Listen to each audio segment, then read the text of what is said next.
All right, time now for an in-depth look into the world of the Golden Arches. We're pleased to be joined this morning by McDonald's CEO Don Thompson. Joins me here in the McDonald's Innovation Center in suburban Chicago. Don, thank you for sitting down with us. It's always good to see you. Oh, Carl, good to see you as well. Really quickly, just sort of set the stage. Where are we? What happens here? Why is it important to the company? Well, right now we're in our Innovation Center, and this is where many of the countries from around the world come in to test out new menus, to look at the integration between menus and our operating platform.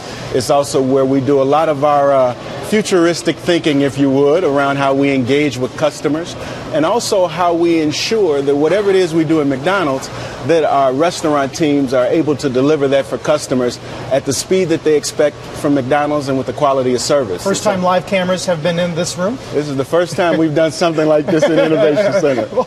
We'll see if you live to regret it later on. Hey, we got GDP this morning, 2.5. I always think there's no better set of macro eyes than McDonald's, just the sheer volume of people you interact with every day. People are worried U.S. is slowing down, and I haven't heard comments from you lately to suggest otherwise. You know, I think what we're seeing, Carl, relative to the U.S. is we've seen kind of these starts and stops of a recovery. And I think retail sales earlier this year showed that things were slowing just a bit. Now, you have to look at it and take it with a bit of a grain of salt. We do see the impact possibly of a payroll tax. I think it's still a little bit early to tell. But also you still have a little bit of hesitance relative to certain investments back into the broader economy and relative to jobs. Unemployment is still at a fairly high rate. And so as long as unemployment's at a fairly high rate, as long as there's a little bit of consumer confidence that's just a little bit skittish, if you would, then we're probably going to see a fairly soft retail environment. And nothing to suggest that changes mid-year, that there's some sort of second half story that sounds and feels different? Well, you know what? I think that there are a number of things in place that could possibly help us in terms of moving forward, but it's going to remain to be seen whether or not there will be more jobs created. At McDonald's, we are seeing some faint signs at times like late night hours, breakfast. At times we'll see some resurgence there. But again, it's been a little bit of a mixed bag based upon the cycles within what we've seen across the year. So your plan stateside is still for a tough environment, for a tough retail, informal eating out environment. Carl, we always plan for the environment that we're in, and we don't expect to get the benefit of a resurgent economy. We love that. We'd love to see just a little bit more discretionary spending, clearly, a little bit higher inflation to be able to price effectively.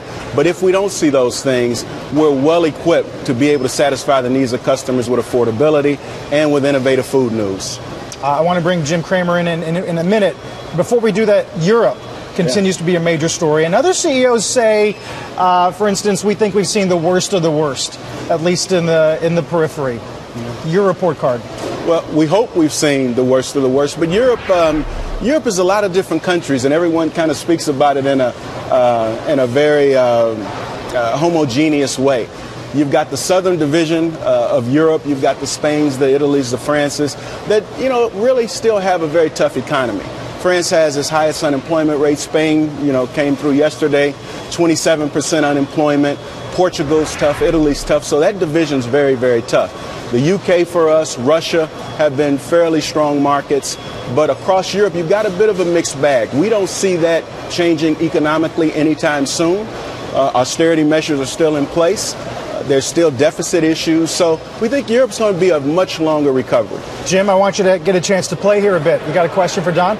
Yes, Don. First of all, great to see you. I just love what you're doing at the company. And one of the things I love is that you are creating new product all the time. And Carl's showing us around someplace we've never been to. Egg white McMuffin. What I've been demanding, what others are demanding. How can you even make it? It's a technological marvel. I tell you what, Jim, first of all, it's good to be able to talk to you again. The Egg White Delight is a tremendous product, and really it's egg whites across our entire breakfast lineup that really is satisfying the needs that some customers have. And what we want to make sure at McDonald's, as always, is that we're able to satisfy the varying needs, some with egg whites, some with just traditional cracked eggs. And so we're pretty excited about the lineup, but we also have some other breakfast news is coming, and smoothies and other things that also appeal to some of our consumer base. Don, how about bone-in wings? I got to know, because Sally Smith from Buffalo Wild Wings says, I'm not worried about McDonald's. Well, ours is about consumers. It's not about the competition. And, Jim, what we're expecting to see, we've had tests with our Mighty Wings, and they've performed quite well. We're excited about chicken and excited about wings. Chicken's a great growth opportunity for the company. And so we're going to continue to press forward relative to chicken. And I hope no one's too worried about us. We just want to satisfy the needs of customers around the U.S. Let's talk about the stock for a second. As we mentioned, it's outperformed the S&P for the past 3 months. Investors looking past sort of what same-store sales have done lately. Last year, the complaint was pipelines dry. They got nothing new. There's no energy. That's changing, at least from what we can see. But how much more is to come, and when does that start to have an impact on comps? Carl, for us to be successful as McDonald's, we've got to be exciting. We have to be innovative. We've got to bring new food news. It's got to be relevant food. In our global pipeline, there's over 160 products. And so we don't have a lack of products globally around the world. What we had was a lack of adapting some of those to the U.S. And also in the U.S., we were refueling the local pipeline. So when you see things like Fish McBites this year or Egg White Delights, when you see Blueberry Pomegranate Smoothie, which came from Canada to the U.S. after Canada adopted all the smoothie flavors from the U.S., when you see the wraps that came from Austria through Poland, across Europe to the U.S., when you see McBites from Australia coming to the U.S., those are just some of the things that will be in this menu. This year's menu is innovative and new.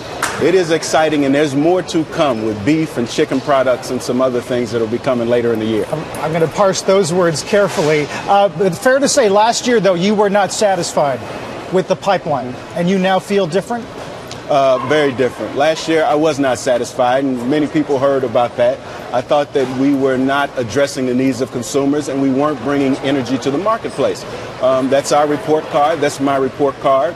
But this year, we won't get the same grades twice in a row. We're bringing new food news and exciting things to our customers. We all know what beverages, what kind of impact that's made on margins, certainly, and a while ago on comps. Howard Schultz on our air last night talking about the war as it relates to coffee. Here's what Schultz said. I think the competition is quite bifurcated in terms of what other people are doing. I mean, you can mention McDonald's and mention Dunkin' Donuts and Panera. These are all good companies, but they do not in any way resonate with the consumer the way we do with regard to what it is we do, and that is the sourcing and roasting of quality coffee and the experience we create in our stores and the equity of the Starbucks brand. Let me react. I love getting two giants in the restaurant business to react. What do you think of what he's saying? It's a street fight out there, is it not? Well, I think anytime you're in the retail business, it's always a fight for market share and a fight for consumers' minds and their loyalty and their pockets. What's interesting about it is that, as Howard mentioned, those are very well-respected companies that he mentioned, and I have tremendous respect for all of them. I will say when it comes to resonating with customers, we sell more drip coffee than anyone else in the United States. So we think that we resonate quite well there. We entered into a new space in espresso-based coffees as well as ice blended drinks. And that's a platform for us that's going to build year over year. It has already. It will continue to build. So we're excited about the platform. And you're going to hear us talking more about it this year. We kind of took a bit of a hiatus after about the mid part of last year. We're talking about our platform a little bit more this year. Speaking of beverages, this is how many ounces is this? That looks like that's a 21 ounce. Well, we live in New York, back home. We all know about the Bloomberg soda ban, which is probably not now going to happen. You take that as a victory? You know what? We'll be okay in any environment. Clearly, what we want is that customers can choose what it is that they want to have when they come to a McDonald's. We have to satisfy their needs, not our needs. That's the way this business was built, and that's the way we'll move into the future. When it comes to the 16-ounce, we think that it is very, very positive that customers get a chance to choose what size beverage they want. I have had conversations with the mayor, and I respect him, and I respect the fact that he believes that government should play a stronger role in that. We just happen to differ in terms of believing that customers can make their own choices and decisions.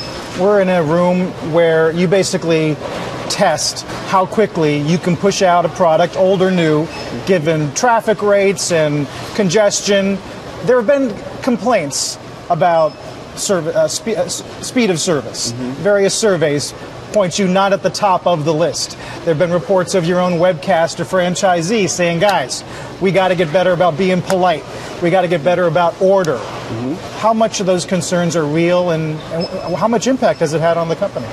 Carl, I would tell you what's different is the fact that there was a document that was leaked every year, and I've been around for 23 years. Every year we talk about improving service. Every year we focus on those customers also that haven't had the kind of service we want them to have at McDonald's. Our customer satisfaction scores have improved year over year over year. And so we know we're doing better, but nonetheless, we have to step our game up. As long as there's one customer that's not satisfied with their service experience, then that customer, we've got to be able to focus on why they weren't. We focus on fast, we focus on accurate, friendly, we focus on our fries and our food products and the quality of it, we focus on cleanliness. Those things will never change. And so for us, that's a day-to-day focal point that we have to continue to try to get better for our customers. Doesn't every new product increase operational complexity, right? I mean, these kitchens got to operate the same way all around the world. And a new smoothie that means some crew worker has something else to do with potentially a new machine they haven't seen before. Carl, it's a great point. That's the reason we have the Innovation Center. What we're able to do here is we're able to configure these kitchens to replicate any operating platform that we have anywhere in the world. We're able to take those product mixes, bring them in here, and actually run them at lower transaction levels, high transaction levels. We can run a platform until we want it to break. And what that helps us to see is where there are break points. Then it helps us to go back and redesign things in the operating platform to accommodate new products. Beverages is a great example. Smoothies.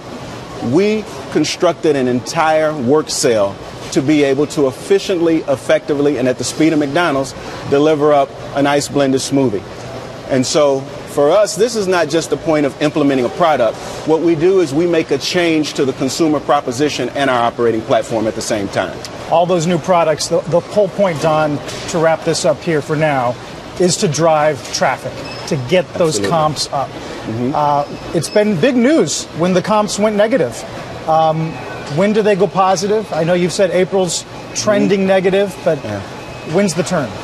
We think the comps clearly will ease as the year progresses in terms of what we're going up against from last year. But at the same time, driving comps is about being and having compelling offers. Again, stronger food news, operational improvements, which we're operationally improving. We do have much, much better food news. It's also about our marketing activation and engagement. That's much stronger this year. I was on our creative quite a bit last year. I thought we went away from some of the base consumer propositions. I thought we went away a little bit from talking about our core favorites like Big Mac, Quarter Pounder, our salads, our fries. So we're getting back to the basics at McDonald's, and that will help us to continue to gain customers and gain share. This year, we've already gained market share. We've out-comped the competition in a competitive set 11 out of 13 weeks this year. So we know we're getting back on track, and we'll get even better as the year progresses. Burger King was out with comps this morning, down 3% in the U.S. We're going to do some cooking later on, Don, and we'll take some questions from Twitter as well, at Squawk Street if you have one for Don.